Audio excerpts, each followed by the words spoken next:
Hello दोस्तों, आप सभी का the logical Indian YouTube channel में बहुत बहुत स्वागत है।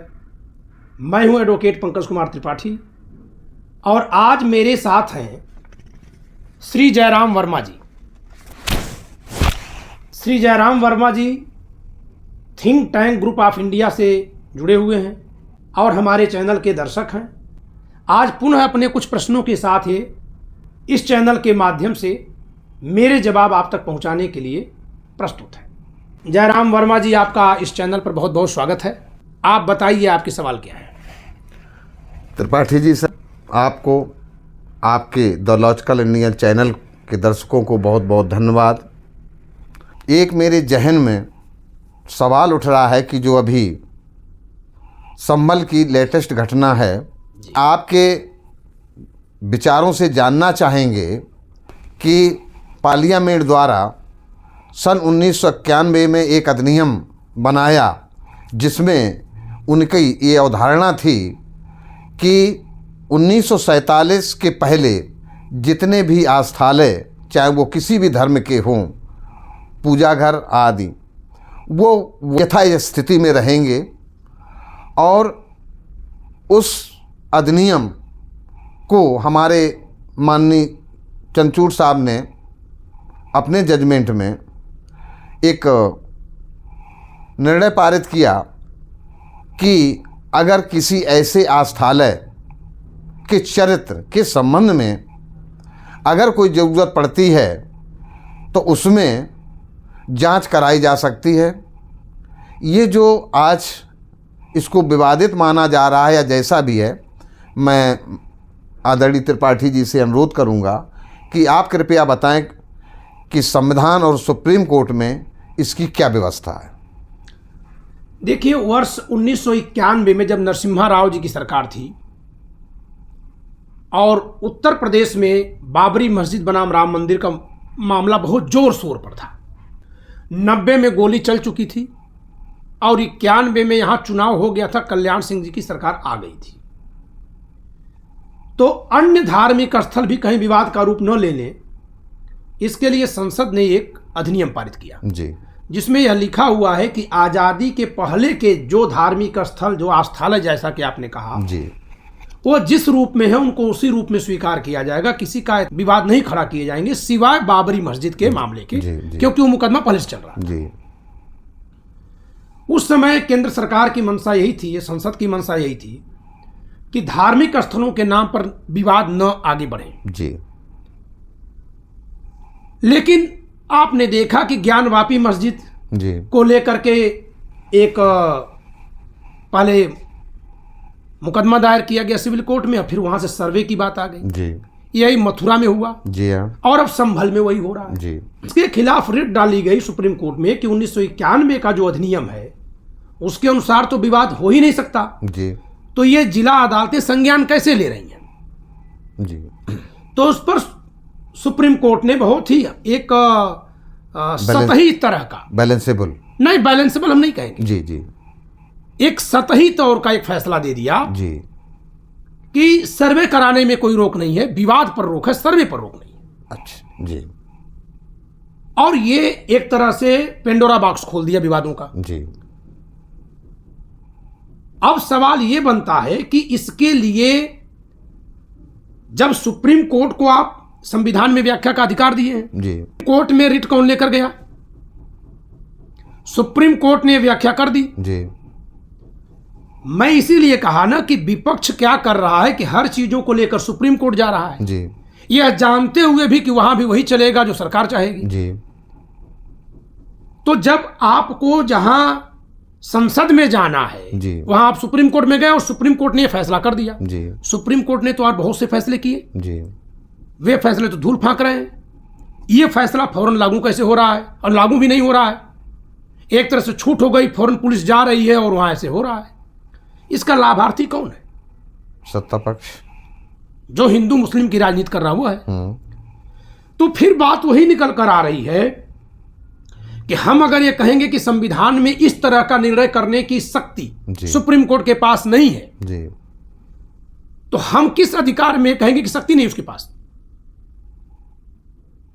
क्योंकि संविधान तो शक्ति सुप्रीम कोर्ट को दिया है जी।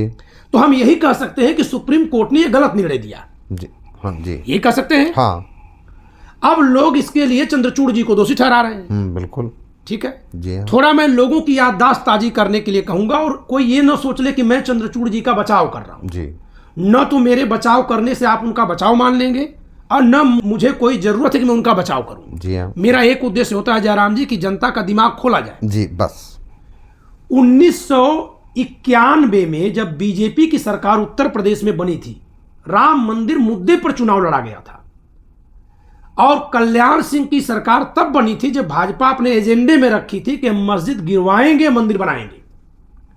तो वोट कौन दिया था? तब तो नहीं ना कहेंगे कि ईवीएम का दुरुपयोग हो गया होगा। नहीं, वोट देने वाली है कि जनता थी ना। थी। तो इस जनता ने अपने वोट दे दिया। जी, क्यों दे दिया? उस दिन किसी को अकल नहीं थी। जी, चलिए, अब वो पार्टी सत्ता में आ गई। जी, हो क्या रहा है कि तब सुप्रीम कोर्ट संविधान के पक्ष में था लेकिन जनता खिलाफ में थी। जी, आज वही जनता कापी जांच रही है।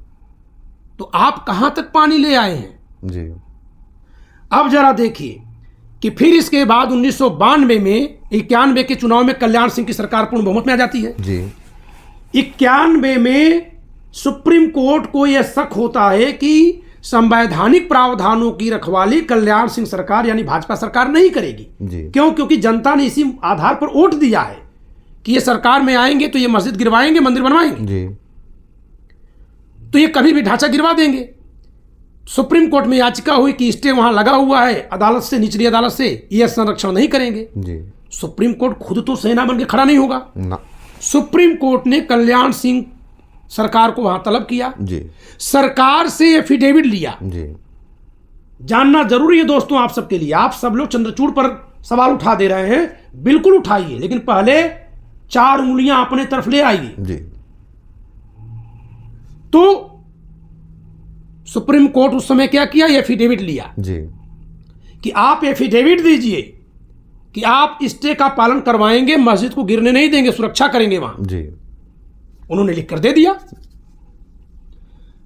पहला सवाल तो यह है कि जो मुख्यमंत्री संविधान की शपथ लेकर मुख्यमंत्री बना है और उसी से सुप्रीम कोर्ट एफिडेविट लेने को बाध्य हो रही है कि तुम संविधान के अनुसार मस्जिद की रखवाली करोगे। जी, हाँ, क्यों ऐसा करना पड़ रहा था? क्योंकि वोट में वो चुनावी मुद्दा बनाकर आया है। जी, जी, और यही जनता नाच रही थी। जी, तो अंत में क्या हुआ? नेता अपना राजनीतिक फायदा देखेगा, जी, जनता अपना मनोवैज्ञानिक और जज्बाती फायदा देखती है। तो सुप्रीम कोर्ट के जो जज उस दिन एफिडेविट लिखवाए थे, उनको आज कितने लोग फूल सजा करके आदर दे रहे हैं कि हमसे तो गलती हुई, जज साहब आप तो उस दिन सही थे। कोई दे रहा है क्या? नहीं, भूल जाता है। उन जजों का किसी को नाम तब भी नहीं याद था, आज भी नहीं है। नहीं है। तो चंद्रचूड़ को 100 गालियां दो, जी, लेकिन उस जज को निकालो, उसका नाम क्या था जिसने एफिडेविट लिया था कल्याण सिंह की, जी, और इसके बाद भी मस्जिद गिराई गई। कहा जाता है कि 6 से 7-8 लाख लोग गए थे अयोध्या में थे 6 दिसंबर 1992 को। जी, वो किस जात के लोग थे? किस समाज के लोग थे? सब तो हिंदू थे। जी हाँ, वो कौन से जात के लोग थे? तो जरा उनको भी एक बार देखा जाए। जी, अगर उनको तब तक बुद्धि नहीं आई थी, तो अब जिनको बुद्धि आ गई तो केवल यही आई कि सारी कमी चंद्रचूड़ की। जी, तो वो भी इंसान है। जी, नेता चुनाव लड़ रहा है जी, तो आप जात देखकर वोट दे रहे हैं, जी, और इसी तरह से अधिकारियों की आलोचना भी जात देखकर कर रहे हैं। जी, तो आप न तो तब मुद्दा देखें न आज मुद्दा देख रहे हैं। चंद्रचूड़ का बचाव करने की मुझे कोई जरूरत नहीं है, जी, लेकिन जिस तरह की राजनीति चल रही है जी, और जनता जिस तरह से जाति धर्म पर बटी है, किसी मूल्यवान व्यक्ति के मूल्य को नहीं समझ रही है, जी, जी, तो चाहे किसी समाज का आएगा वो चंद्रचूड़ ही बनेगा, ये मुझे दिखाई दे रहा है। आज अगर यही जनता चंद्रचूड़ के बगल में उन जजों की फोटो लगाकर आलोचना करे जी, कि ये देखिए ये एक जज थे जो एफिडेविट लिए थे, जी, परिणाम क्या हुआ?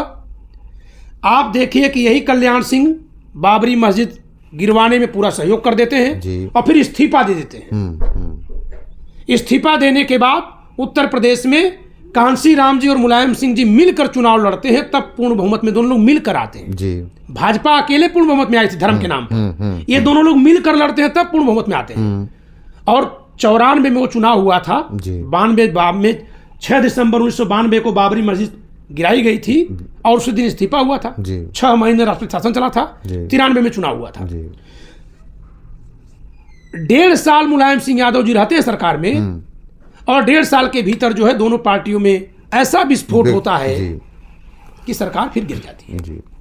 बाद में उसी पार्टी से सहयोग लेकर के मायावती जी मुख्यमंत्री बन जाती हैं। जी। वो जज जो एफिडेविट लिया था वो क्या करेगा, बेकार, यानी मायावती जी को पूरी छूट। और 2003 में मुलायम सिंह जी उसी पार्टी समर्थन लेकर मुख्यमंत्री बन जाते हैं। जी। तो मुलायम सिंह जी को पूरी छूट। जी। सारी रखवाली चंद्रचूड़ करेंगे। तो कैसे करेंगे, अगली बात मैं कर रहा हूं। जी। बाद में यही कल्याण सिंह जी कहते हैं, जब अटल बिहारी वाजपेयी के समय पर ये पार्टी छोड़ दिए हैं, जी, तब ये ओबीसी की राजनीति करने लगे थे कल्याण सिंह जी। जी हाँ, अपनी एक पार्टी बनाए थे, जन क्रांति दल, जेकेडी या ऐसा ही कोई नाम था। और तब ये मुलायम सिंह जी के साथ मिलकर के राजनीति किए हैं। जी। आज जो जनता चंद्रचूड़ से सवाल कर रही है खूब करे जी, लेकिन क्योंकि मेरे चैनल पर लॉजिकल बात होगी, कहीं कोई अगर कोड फैला है तो कहां कहां से आ रहा है सबको देखना पड़ेगा। जी हाँ, बिल्कुल। तो आखिर धर्म की राजनीति कौन नहीं कर रहा था, कौन इसमें हाथ नहीं धो रहा है? जब वहां मुख्यमंत्री बनना था तो कल्याण सिंह हिंदू थे जी, और जब पद से वहां उतर गए तब वो ओबीसी बन गए थे जी। तो आलोचना तब की जब वहां से जगह हट गई जी, फिर वहीं पहुंच गए। तो ये सुविधा की जो राजनीति नेता कर रहे हैं जी, ये जजों को दिखाई दे रही है और जनता इन नेताओं के पीछे खड़ी हो जा रही है बिना आलोचना देखे। तो जज किसके लिए रखवाली करेगा जी? इसलिए हर कोई अपने लिए सोच रहा है अब जी। जी, मतलब इसका जो सार है वो यही निकला कि जो विपक्ष है, जो देश प्रेमी समाज है, देश का संविधान प्रेमी समाज है, वो चंचूट को टारगेट ना करके सीधा सत्ता पे। नहीं, मैं आपकी लाइन एकदम सही है, इसमें मैं थोड़ा सुधारूंगा जी। समाज संविधान प्रेमी हो सकता है जी, लेकिन विपक्ष अगर संविधान प्रेमी होने का दावा करेगा जी, तो इस पर हजारों सवाल हैं भी जी। इस विपक्ष पर हजारों सवाल हैं। अच्छा सर जी, मैं अभी जितना उदाहरण दिया ये सब तो विपक्ष में ही लोग हैं। हाँ हैं भाई। ये बताइए कि मुलायम सिंह जी की सरकार 1990 में जब कार सेवकों पर गोली चली है जी, 1989 में मुलायम सिंह जी यहां मुख्यमंत्री बने थे जी, जनता दल की सरकार जी, और केंद्र में बीपी सिंह प्रधानमंत्री, जनता दल की सरकार जी। बिहार में लालू प्रसाद यादव जी, जनता दल की सरकार जी। उत्तर प्रदेश में मुलायम सिंह यादव जी को और केंद्र में बीपी सिंह जी को बीजेपी का समर्थन था। अच्छा, दोनों जगह लालू प्रसाद यादव जी पूर्ण बहुमत में थे। मतलब कांग्रेस को वहीं से नेस्तनाबूद करने लगे। नहीं, कांग्रेस चुनाव में हारी थी जी, केंद्र में भी, उत्तर प्रदेश में भी, बिहार में भी जी। और जनता दल लेकिन इतनी सीट नहीं पाई थी कि वो सरकार पूरा बना पाए, केवल बिहार को छोड़कर। वहां वामपंथी पार्टियां और जनता दल मिलकर पूर्ण बहुमत में थे, लालू यादव जी। तो भाजपा का समर्थन न केवल बीपी सिंह को था प्रधानमंत्री के तौर पर, बल्कि उत्तर प्रदेश में मुलायम सिंह यादव जी को भी था मुख्यमंत्री तौर पर। तो अब जरा बताइए, रथ यात्रा जब चला रहे थे आडवाणी जी, तो सरकार तो उन्हीं की थी, बीपी सिंह प्रधानमंत्री उन्हीं के सहयोग से थे, और वो रथ यात्रा निकाल रहे थे। क्यों नहीं बीपी सिंह जी इस्तीफा देकर उनको पहले ही रोक दिए? उनको अपनी कुर्सी बचानी थी, इस नाते यात्रा निकलने दिए जी। अब आप सोचिए कि जिस पार्टी का प्रधानमंत्री जिस दूसरी पार्टी के सहयोग से बैठा हुआ है जी, उस दूसरी पार्टी का जी, जो हेड है लाल कृष्ण आडवाणी जी, उसको गिरफ्तार उसका मुख्यमंत्री कर पाएगा? लेकिन कर रहा था समस्तीपुर में। हाँ, करा। लालू यादव जी ने जो गिरफ्तार किया वो सब एक्टिंग नहीं थी तो क्या था? थी। अगर हम ऐसे देखें तो, क्योंकि अब तो 35 साल लगभग गुजर रहे, तो हम लोग सोच सकते हैं। अब जरा देखिए कि वही भाजपा कार सेवा कराने का आह्वान करती है जी। अयोध्या में मुलायम सिंह यादव जी मुख्यमंत्री किसके दम पर है? भाजपा के ही दम पर है जी। 28 अक्टूबर 1990 को गोलीबारी होती है, 2 कार सेवकों की मृत्यु होती है पुलिस की गोली से जी। 4 नवंबर को कार सेवा होनी थी जी। आडवाणी समस्तीपुर में गिरफ्तार हैं जी। वो वहां से बोलते हैं कि नहीं, 4 नवंबर को कार सेवा होगी जी। 4 नवंबर को अयोध्या में हुमच कर गोली चलती है। जी। कार सेवकों को कौन बुलाया था? भाजपा। जी। मुलायम सिंह को समर्थन कौन दे रहा था? भाजपा। मुलायम सिंह जी नहीं जान रहे थे कि भाजपा ये क्या कर रही है? मालूम था उनको। तो फिर केवल भाजपा ही दोषी कैसे? अब आइए कांग्रेस पर भी हम आते हैं। भाजपा कार सेवकों को जुटाकर लाई और इधर मुलायम सिंह यादव को समर्थन भी दे रखी है। क्या समर्थन देने वाली पार्टी को यह खबर नहीं है कि गोली चलवाएगा? बिल्कुल होना चाहिए। संभव ही नहीं है। बिल्कुल होना चाहिए, क्योंकि वो कितनी बार कहेंगे हमारी सरकार गिर जाएगी। अब यहां बेनिफिशियरी कौन है जरा ये देखिएगा। मुलायम सिंह यादव जी गोली चलवा देते हैं जी। अब बीजेपी 11 नवंबर को 7 दिन बाद समर्थन वापस लेती है जी। 11 नवंबर को बीपी सिंह से और मुलायम सिंह यादव से समर्थन वापस ले लेती है। मतलब पूरी घटना कराने के बाद, पूरी घटना हो जाने के बाद। अब इसका सबसे बड़ा बेनिफिशियरी कौन है जरा इस पर चर्चा कर लेते हैं। बीपी सिंह तो उस दिन से गए रसातल में जी। जनता दल केंद्र में 2 फाड़ हो गई जी। और 64 सांसदों के साथ चंद्रशेखर जी जो है कांग्रेस के समर्थन से प्रधानमंत्री बने। जी बने। अपनी पार्टी बना ली समाजवादी जनता पार्टी जी, सजपा। मुलायम सिंह यादव जी जो उत्तर प्रदेश में जनता दल के मुख्यमंत्री थे, ये फौरन बीपी सिंह का साथ छोड़ देते हैं और ये चंद्रशेखर जी की सजपा में हो जाते हैं जी। और कांग्रेस इनको समर्थन कर देती है जी। मैं कांग्रेस से सवाल करूंगा जी कि जब कार सेवकों को लाना और उन पर गोली चलवाना जी, ये दोनों उस सरकार में शामिल धड़े कर रहे थे जी, तो केवल भाजपा को आपने अपने निशाने पर लिया और कार सेवकों पर गोली चलवा देने वाले मुलायम सिंह जी को आपने समर्थन देकर मुख्यमंत्री बनाए रखा जी। तो आप क्या कर रहे थे? आपने क्यों नहीं जनता से कहा कि ये दोनों मिलकर खेला किए? जी। उसका परिणाम यह हुआ कि मुसलमान कांग्रेस छोड़ के गया मुलायम सिंह के साथ जी। हिंदूवादी ओबीसी और दलित और सवर्ण ये चले गए भाजपा में। कांग्रेस तब से आज तक उत्तर प्रदेश में मुलायम सिंह जी के पीछे खड़ी है, बिहार में आरजेडी के पीछे खड़ी है। जी खड़ी है। बाद में मुलायम सिंह जी चंद्रशेखर जी को भी छोड़ते हैं, समाजवादी पार्टी बना लेते हैं। जी। तो ये जो नेताओं का ये स्वभाव रहा है कि अपने लिए किसी तरह से रास्ता बना लो, जी। तो संविधान के साथ कौन चल रहा है?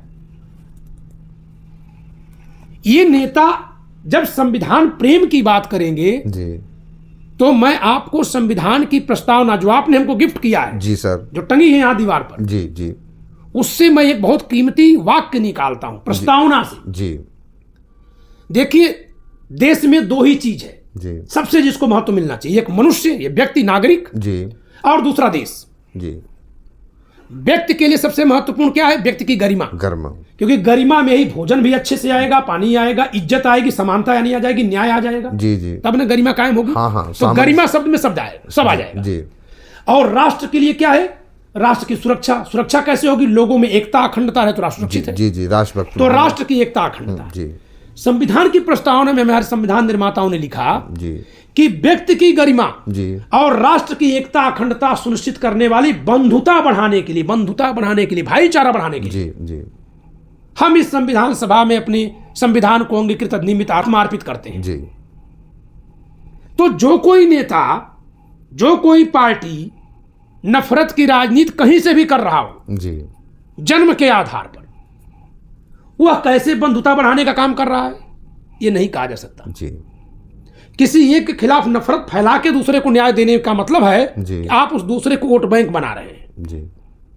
तो मैं इसीलिए कह रहा हूं कि जो लोग भी संविधान प्रेमी होने के लिए अपना दावा करेंगे, पार्टियों की बात मैं कर रहा हूं, नेताओं की बात कर रहा हूं, तो उनसे उनके अतीत का हिसाब लिया जाएगा। जी। तो अगर वो ऐसा नहीं कि अतीत का जो दाग है वो चिपका ही रहेगा, आप उसको आज से अगर छोड़ दें, जी, जैसे राहुल गांधी ने भारत जोड़ो यात्रा की जी, तो बहुत सारे दाग छूट गए। जी हाँ। तो उसी तरह से अगर ये लोग संविधान में जो बंधुता शब्द है उसको लेकर चलेंगे जी, और संविधान के अनुसार अगर तर्कपूर्ण बात करेंगे, उठाएंगे सवाल, तो चंद्रचूड़ पर भी इनके सवाल हो जाएंगे। लेकिन चंद्रचूड़ के साथ साथ विभिन्न जजों के भी नाम जनता को याद हो जाएंगे जिन्होंने कल्याण सिंह से एफिडेविट ली थी। जी। ये सहूलियत की राजनीति अगर करेंगे तो सुप्रीम कोर्ट पर आप लांछन लगाते रहिए, चंद्रचूड़ को कभी चुनाव में नहीं आना है। जी जी, कभी नहीं चुनाव में आना है। जी। चुनाव में इन दलों को रहना है और जनता को लोकतंत्र चाहिए। जी। इन दलों को सुधारना होगा। ये दल अगर सुधर जाएंगे तो जनता को अच्छा विकल्प मिल जाएगा। जी ठीक है त्रिपाठी जी, आज बहुत अच्छा लगा आपके बीच और आपके दर्शकों के बीच आज की चर्चा के लिए आपको बहुत बहुत धन्यवाद। धन्यवाद आपके जयराम जी। सभी दर्शकों को धन्यवाद, और दर्शकों से उम्मीद करेंगे कि हमारे think tank group of India channel को भी इस समय मिलने पे जरूर जो है सहयोग करें, देखते रहें। अच्छा, जी, जय संविधान। जय संविधान, जय।